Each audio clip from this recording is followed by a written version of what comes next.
What's going on, everybody? Welcome on in to another edition of Heavy Sports, the Matt Lombardo Show. Of course, I am Heavy Sports senior NFL insider Matt Lombardo, coming at you live from the great city of Indianapolis in the NFL Combine. We have a big show on tap. Not only a little bit of what I'm hearing from out at the St. Elmo's Steakhouse, from out at Prime 47, the hotel bars around town, where all of the deals, all of the groundwork for free agency is being set.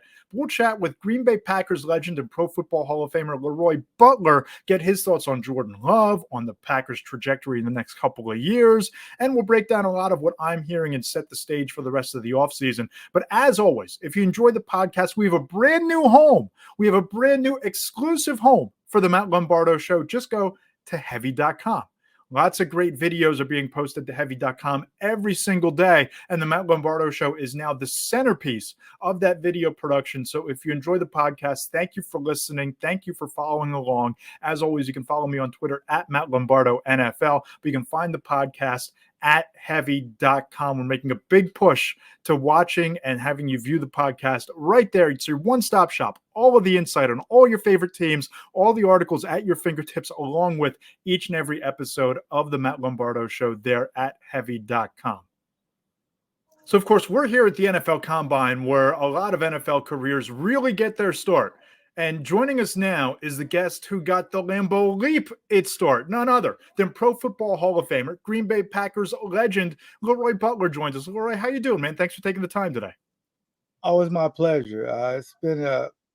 It's amazing you're at the Combine, and that's when it really hit me that the pros was different than college at the Combine. Yeah. Yeah, you know what? That is interesting because obviously, even back in your day, it was so much different. It wasn't just playing on Saturdays. You know, there was no NIL money back then. I don't know that there was as much scrutiny on college athletes and players as there are today. And I don't know that even in the recruiting process, you would have to go through a lot of the medical stuff that they go through, players do at the Combine, and then the on-field drills and the car wash of meetings with all 32 teams. You know, obviously, there's a whole other direction I want to take this conversation into. But thinking back to your first Combine, LeRoy, what was that like? What was that experience like for you those couple days that you were in Indy? I'm so glad you asked, because at Florida State, I was a consensus All-American. I met Bob Hope. I mean, nice. I was an All-American, so it's a big deal. So in the media guide at Florida State, I'm 6'1", 190. That's good for a cornerback. I'm like, this is great. So I go to the Combine and I get up on the scale, but I had all my clothes off. And the guy was like, dude, you got to take your clothes off and down to your, stuff. I don't even remember if we had the shirt that said DB. I don't remember. I take all my stuff off, my shorts and underneath the shirt, and I get up there, and he just weighed me, but he didn't say anything. Then they measured me. So he measured me. He still didn't say anything. And then all of a sudden he yells it out. LeRoy Butler, 5'11", 3/4, 186 or something like that. I said, wait a minute. The FSU media guy, I'm looking down to him. The FSU media guy said I was 6'1", 190. Everybody started laughing. But he was like, listen, this the pros, man. We get accurate weight, height. And I'm like, uh-oh, because that just sounds small. But to me, I don't remember who it was, but it was a scout in there. He said, Mr. Butler, this don't mean. If you can play, it don't matter. When you're on the field, you can't even see which DB is. They see you by making plays. That helped my anxiety go up. Because I knew I was here to make plays.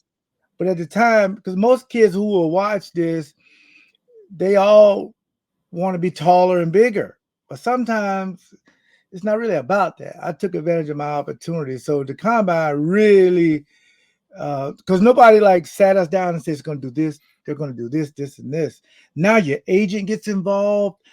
And trainers. I mean, a lot of these kids hire trainers to not only train for football, but it's a months-long process to train to run the 40-yard dash, the three-cone, whatever on-field drills for your position. It's a completely different bear than what you had to go through coming up. no question about it. And I didn't know what the Wonderlic test was. And matter of fact, you can't even find my score because I don't remember, but I got there early. You're supposed to do it with your group. And I got there a little bit early. And at the time, you could like leave early when you're done. So I never even knew what my score was. I even tried to Google it and couldn't find it.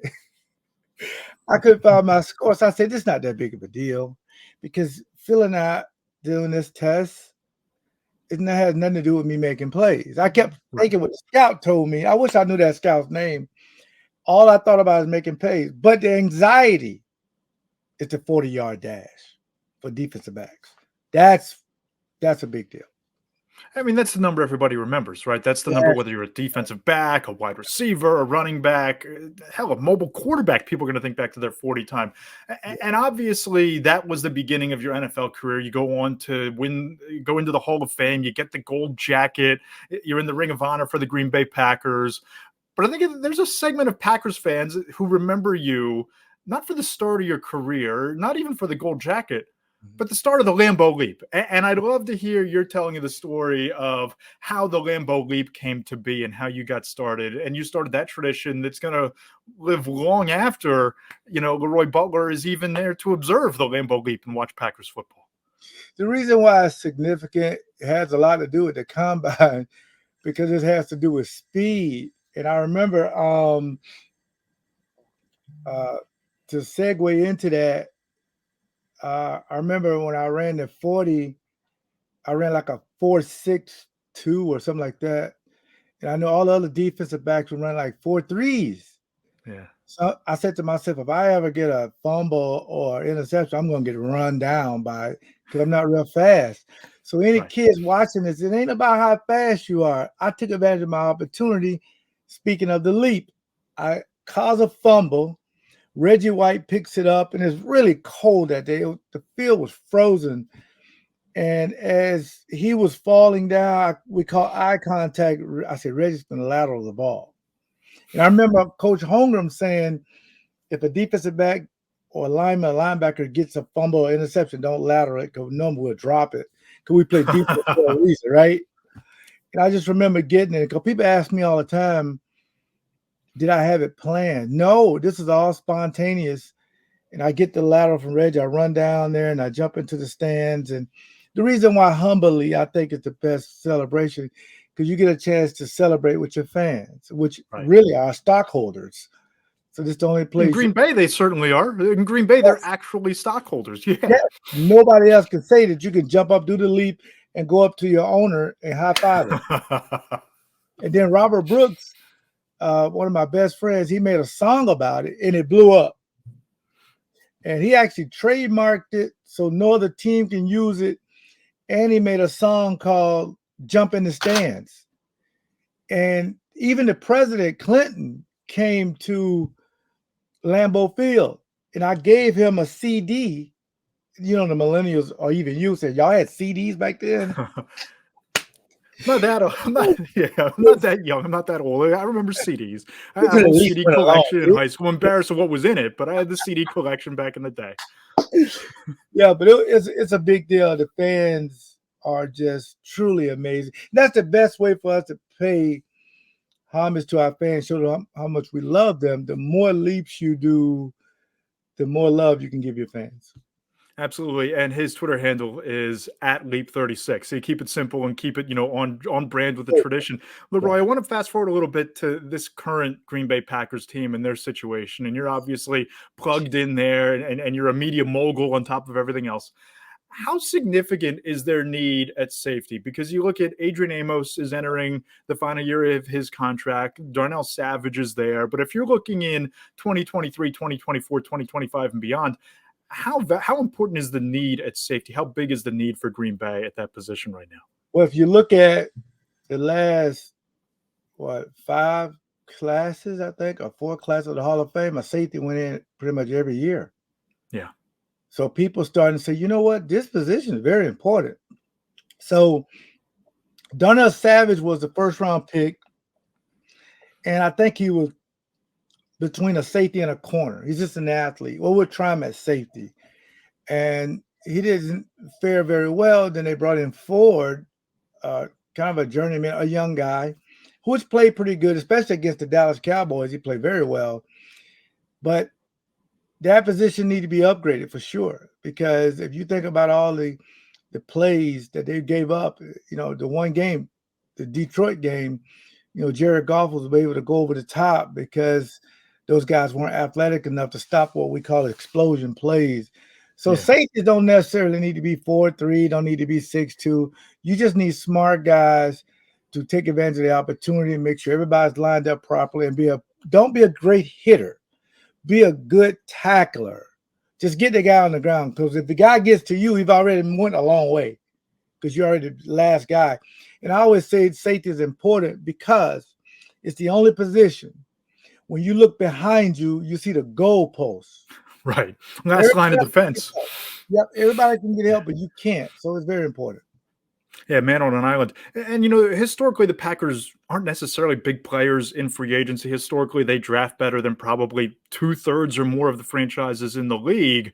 But when I look at a guy like Jesse Bates out of Cincinnati, he's going to be the top safety available. But the other argument is that it's a really deep safety class. This isn't a great draft overall, but it's a really good safety draft class. I've had a couple executives tell me that that's one of the positions that you can get a guy throughout the draft in this year's class. So if you were Brian Gutekunst, if you were an area scout in that organization, are you saying, hey, let's draft a guy that we can have control for 4 years? Or are you saying, no, let's go get the proven vet. Let's get Jesse Bates. Let's drop him into this defense. Well, what do you think is the best course of action there at that position for the long run? As long as Aaron Rodgers is there, you got to play for now. You got to go out and sign free agent safety for 2 to 3 years and try to win it all. Because draft and development only works if Jordan Love take over. Then it makes sense to draft some young guys.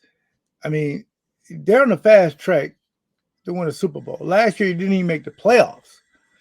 But if you're going to tell the fan base, well, Aaron Rodgers is going to be around based on his contract for 2 years, then you got to try to build up the offense. And I'd say I would love to see them, I don't know what pick, athletic tight end, but sooner or later, you have to do something at safety.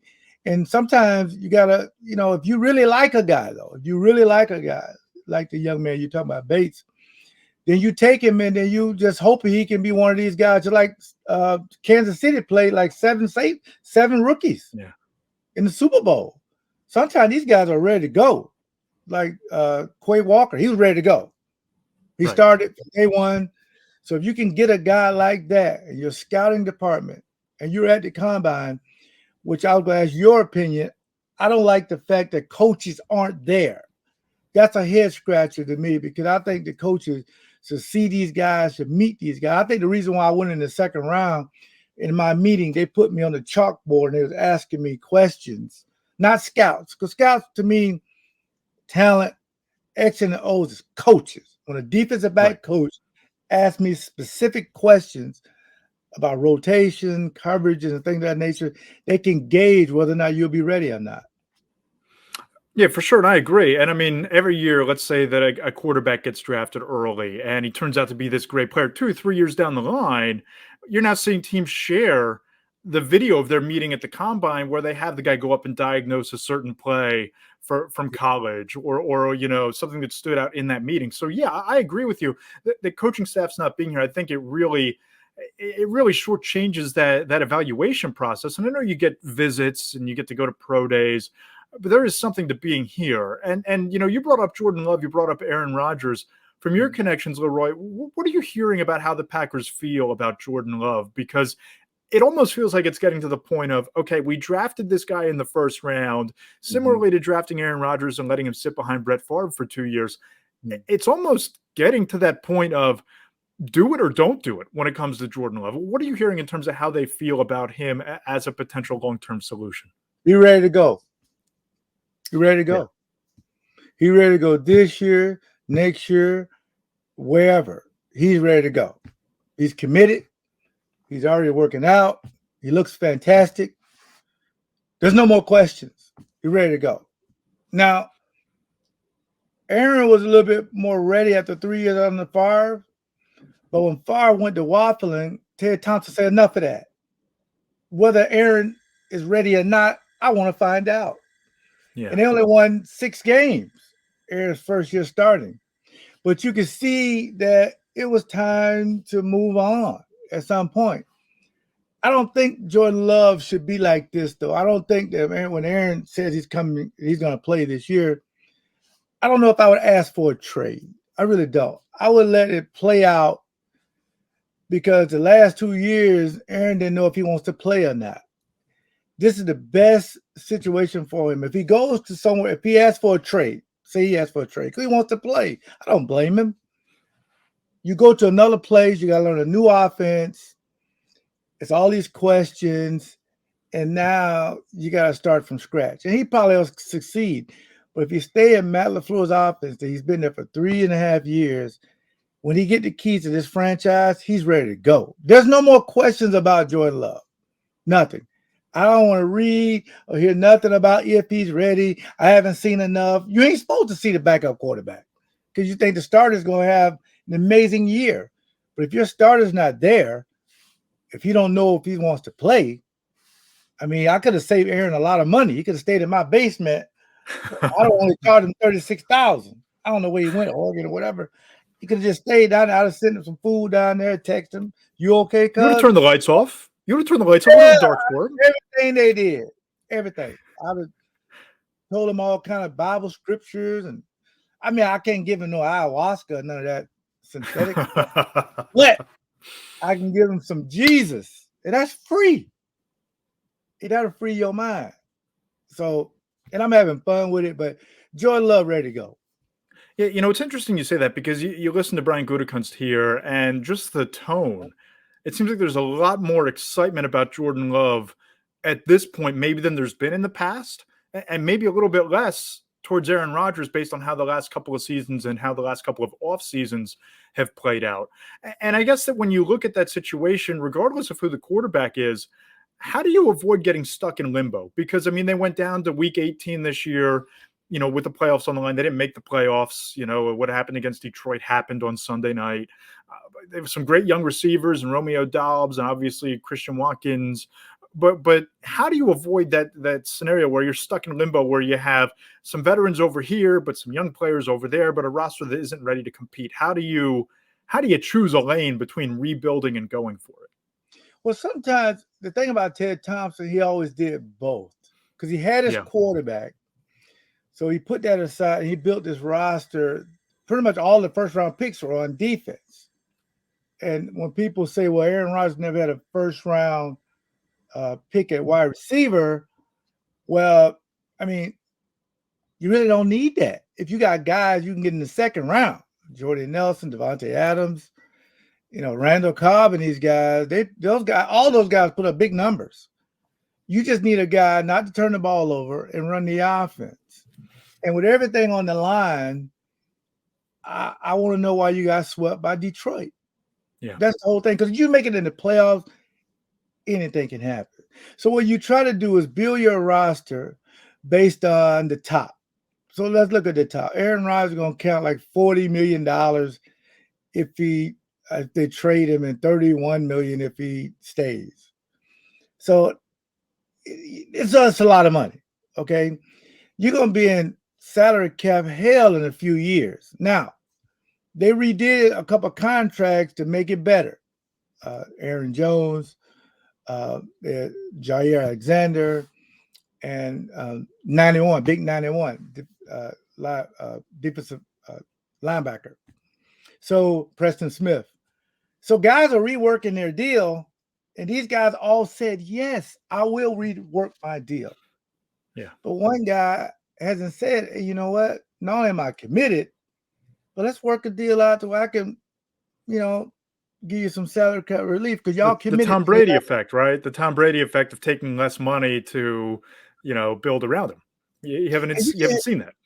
And you can do both with Patrick Mahomes sign a big deal. But if you look at it, they were able to do some other stuff because they got to sign Chris Jones. They let Tyreek Hill go, but they're keeping their core guys. But again, the team is committed. because we're called Title Town for a reason. So, and I think, and back to what you picked up with Gutekunst, he's went as far as I've seen him. Normally, we want Aaron to come back. He's our guy, but it's like he's a great player, but everything's on the table. I don't think that's a shot across the bow, but you need to let me know what you're going to do because I got work to do. So I gave him a standing ovation. I gave Brad Gutekunst a standing ovation. Yeah. Because they've been very silent through all this, everything Aaron has said on the McAfee. Shout out to Pat McAfee. And, you know, they've been very quiet. Very quiet to give him time, but hey, man. Oh, well. No, I'm with you. And we've talked a lot about the quarterback position, a lot about Aaron Rodgers and Jordan Love. And obviously that's where it starts and ends in a lot of respects for the Packers and the direction that they're going to take. But when you take your 30,000-foot view of the Packers right now, if I twisted your arm and I said, LeRoy Butler, who is the X factor on that roster who doesn't play quarterback? Who's the guy that's going to make big strides in 2023, who's going to be key to the Packers' success? Your answer is? I got two guys that are impactful. Number 9 can be,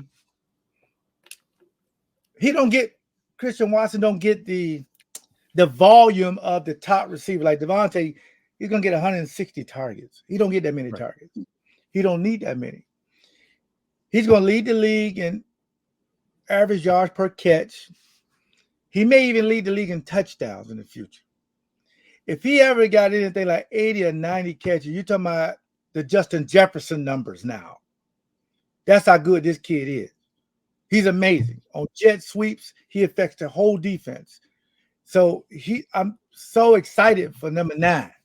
And the other 23, what Jair Alexander's done on defense, just the one game against Justin Jefferson, he's a shutdown corner.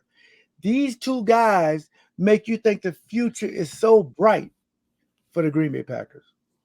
Speaking of the future being right, we started the conversation with your past and your combine trip and the Lambeau Leap and you know, instituting all of that. Let's talk about LeRoy Butler's present and future before I let you go. I want to know what you're doing. I see all the memorabilia, all the gear in the background. You got a great backdrop there for a podcast. It's a shame you don't have a podcast to talk Packers on, huh? Yeah, I got my A.J. Dillon pullover. I love A.J. Dillon. He's one of my favorites. I got some Aaron Jones stuff coming because I saw him on a cruise. I started Leap Vodka right in the pandemic, and me and some of the guys got together, and we did a Hall of Fame label when I was able to get in the Hall of Fame. And one of the biggest things I'm proud of is my Leaping Lemonade, because I did that with one of the Brewers' all-time greats, Robin Yount, because he had Lemonade, Lemonade. We combined it. And now we're going to work on a national distribution. So you'll be able to get that anywhere. And for me, I think the biggest brand is because I play for one team and one fan base. That makes it so much easier. It really does. It's about your legacy. And my legacy is solidified because I took 3 pay cuts to stay with the Green Bay Packers. So one day I wanted to do product placement. And again, if you're not a Brewers fan and you're in this state, we look at you like, really? We're the smallest market. We have the best stadium. So I'm a big Brewers fan. And Wisconsin as a whole support the Green Bay Packers and our teams. That's why when you hear about the combine, it's really a year-round thing. Because I'm going to tell you something real quick. The economy here is all wrapped around the Packers. When they're winning, everybody makes money. But when they're losing, oh, man, you put up everything. It's like a ghost town. So hopefully they can get back on track. So I was being facetious because when I say it's a shame you don't have a Packers podcast to talk about, you got the great backdrop there. I mean, you do this for a living too. So tell the people about the podcast. Where can they find you? How can they follow you on social? All that good stuff. Well, I appreciate that. Leap 36 podcast. I do it with former Packer, former Badger, Gary Ellerson. We were on the radio for about 10 years in Milwaukee. So when that ended, we started the podcast. We're up to like 10,000 subscribers. We're trying to get up to your level, like in the hundreds of thousands. But we talk mostly Packers, Bucks. But if you want Packers, if you want any of the inside talk, we have it. And we're so proud of it because we're doing it independently, not having the big corporation behind us yet. I guess we're too small. Hopefully that'll change. But wherever you download your podcast, Spotify, Apple, Amazon, please give us a listen. If you're a big Packer fan, I really hope you just give us if you just like sports, because we argue about a lot of things. We don't agree on a lot of things. It's like grumpy old men and grumpy old men arguing about sports, like the barbershop. You're like the two old dudes in the Muppets up in the in the suite, right? That's perfect. That's perfect.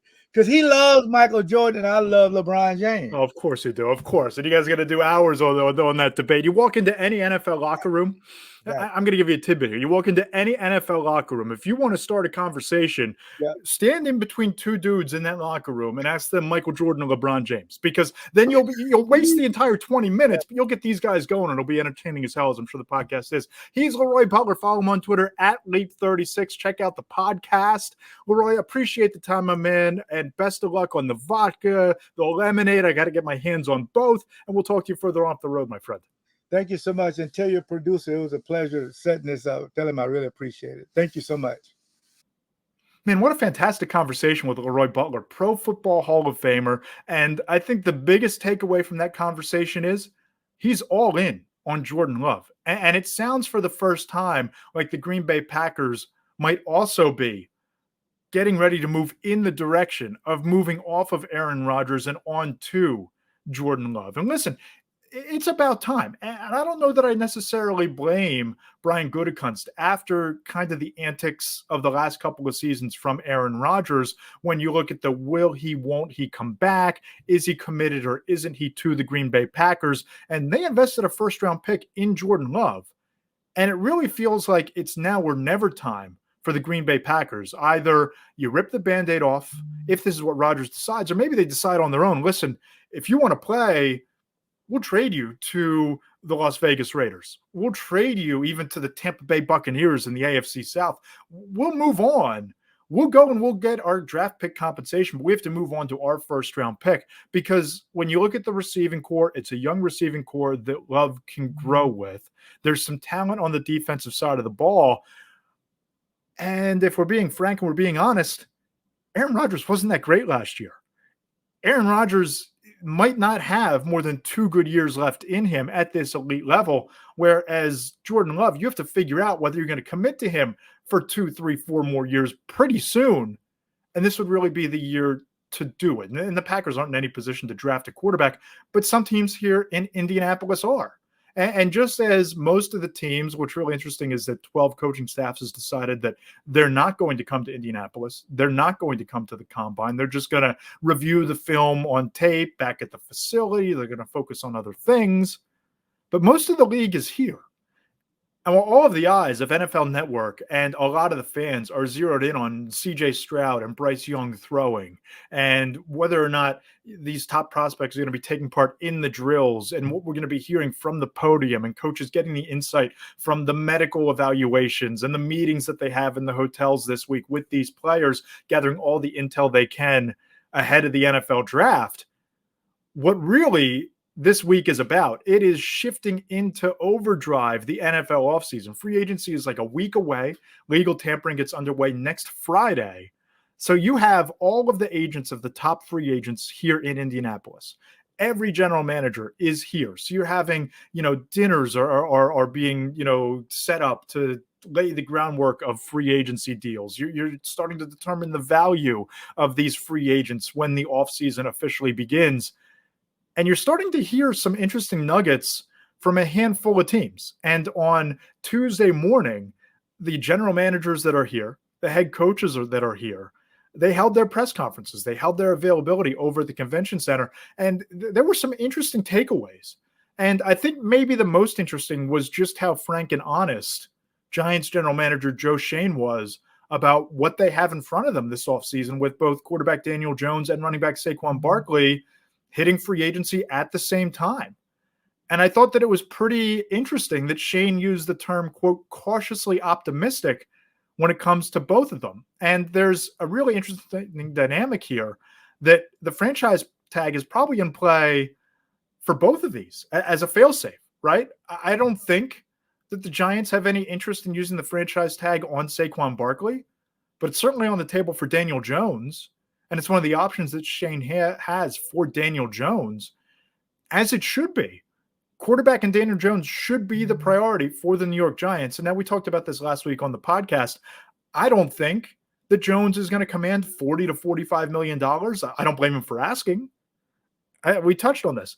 That's where the negotiation starts. If you're Daniel Jones's side of the table, you ask for top of market and you see where it settles. I think it's going to settle somewhere between, they've been consistent about this, $35 to $37 million. Now, whether that's a 3-year deal or a 4-year deal remains to be seen.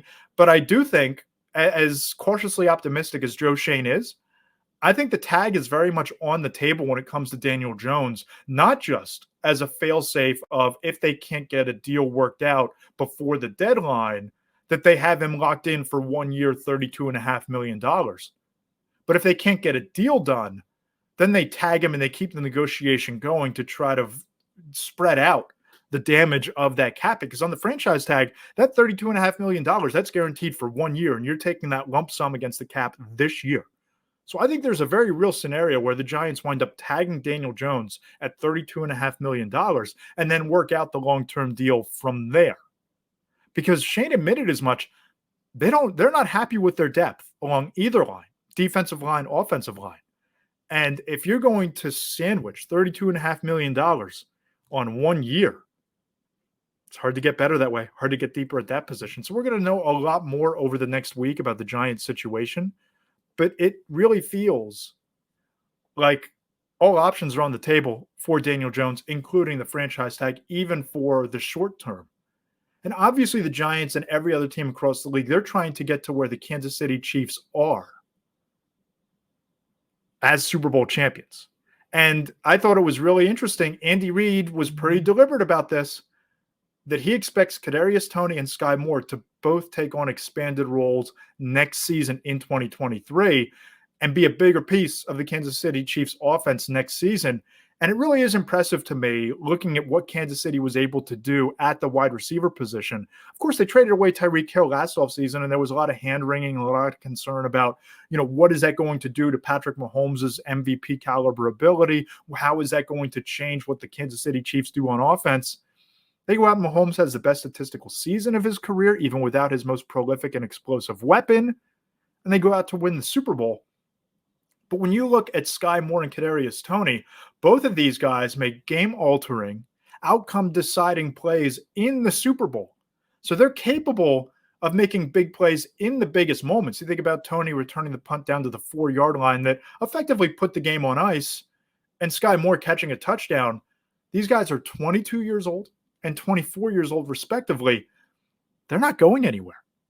And with Patrick Mahomes at quarterback, they're going to continue to get better. And the more reps that they have in OTAs and minicamp and training camp, they're only going to build on that chemistry with Patrick Mahomes. And when you look at Andy Reid and what he said at the Combine, it sure sounds like Kadarius Toney and Sky Moore are going to be Patrick Mahomes' top targets for at least the next half decade, and maybe more than that, maybe longer than that. And someone else around the league who's in line, it sounds like, for an expanded role is Bills running back James Cook. Brandon Beane, the Bills general manager, didn't mince words at the podium. He was pretty effusive in his praise of James Cook, and they think that the Bills do that the best days for James Cook are in front of him. He flat out said he expects an expanded role and more touches, not just carries, total touches, carries and catches, an expanded workload from James Cook. And when you talk to people around the league, this is a guy that got going down the stretch for good reason. And one of the reasons why the Bills kind of went through that down spell in the middle of the year was they couldn't really get him involved in the offense. And nobody has really grabbed that bull by the horns in that backfield and become the bell cow in Buffalo. That just hasn't happened. They have some nice pieces. Obviously, Isaiah McKenzie is a player. Obviously, Devin Singletary has playmaking ability. But James Cook has every down workhorse potential.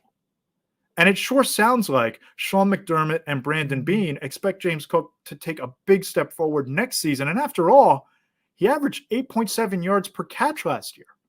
He rushed for 500 yards. And this is an offense for as often as they push the ball deep with Stephon Diggs, as much as Josh Allen is a threat with his legs and with that cannon of an arm, you have opportunities in the running game because of how you stretch safeties and secondaries out. James Cook could really be on the verge of becoming a Saquon Barkley type of running back in Buffalo. And look, if the Giants let Saquon Barkley walk, I could certainly see Barkley being a fit with the Buffalo Bills. But with James Cook already in the fold, I don't know that they're inclined to pay 10, 12, $14 million to a Saquon Barkley when they have a similar back in James Cook already there.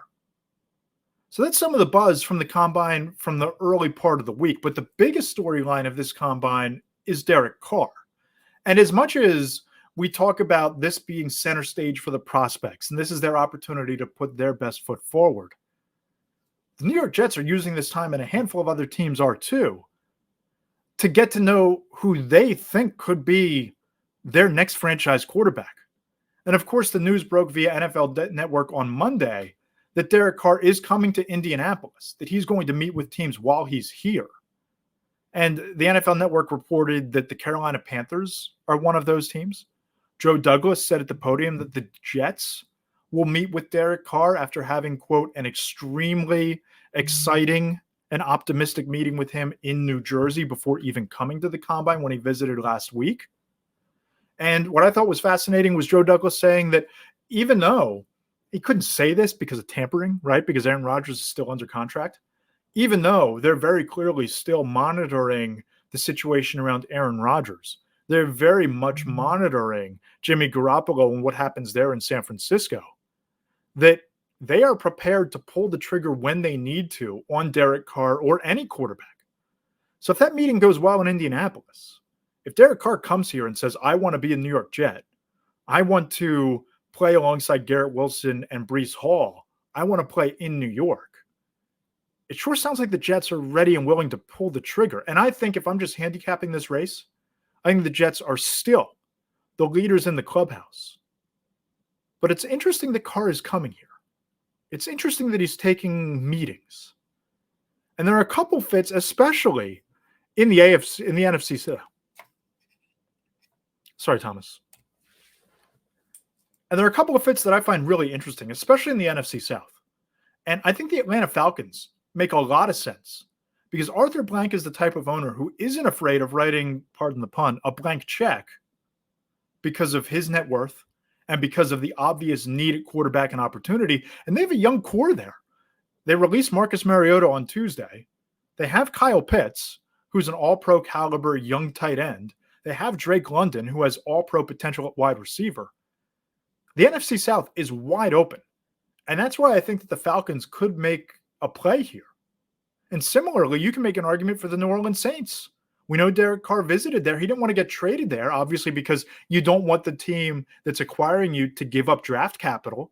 You don't want to give the Raiders the opportunity to better themselves by trading you.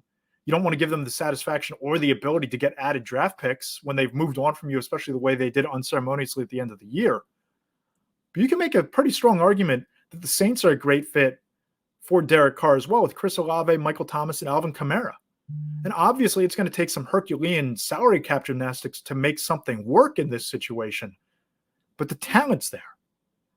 The team and the talent are in place for them to make a run in a wide open division if that's where Derek Carr chooses. And it was reported that Derek Carr is going to meet and visit with the Carolina Panthers. We know that that visit is out there. And a good friend of mine and former colleague in a past life, Mike Kay, brought up a really interesting point about that particular meeting, that the Panthers can drive up the asking price for a team like the Saints, like the Falcons, just by showing interest, just by sitting down, just by having a conversation. They can drive up a bidding war by giving the perception that they're involved and making another team, a division rival, pay more against the cap for their quarterback, for Derek Carr, even if they're not necessarily all in. And I don't know that they are all in. I don't know that the Carolina Panthers make as much sense as some of these other teams for the Panthers' sake or for Derek Carr's sake. Because think about it. Frank Reich is a bit of a quarterback whisperer. I think it's one of his greatest strengths as a coach. And you saw it in 2016 and 2017 with Carson Wentz. Carson Wentz played the best football of his career when Frank Reich was his offensive coordinator and John DeFilippo was his quarterback coach, because they coached him hard, and those guys are really good at developing young quarterbacks. Well, Frank Reich hasn't had the opportunity to develop a young quarterback since Carson Wentz, who had an MVP caliber season before getting hurt in 2017 in week 16. So think about it. Reich leaves Philadelphia, takes the Colts job. Shortly thereafter, they trade for Carson Wentz. That doesn't work out. So they trade for Matt Ryan. So I don't know that Derek Carr makes a lot of sense, because the Panthers aren't a Band-Aid veteran quarterback away from making a run. I like the pieces they have. I love the running game. I think there's a lot of talent on defense. But they're not a Derek Carr away from going to and winning a Super Bowl. And I don't know that Frank Reich is necessarily interested in a Band-Aid situation after what happened slapping 2 Band-Aids on back-to-back in Indianapolis. But those are kind of my 2 cents based on what I'm hearing on Derek Carr and reading the tea leaves just a little bit. But one team that has an established quarterback situation is the Philadelphia Eagles with Jalen Hurts.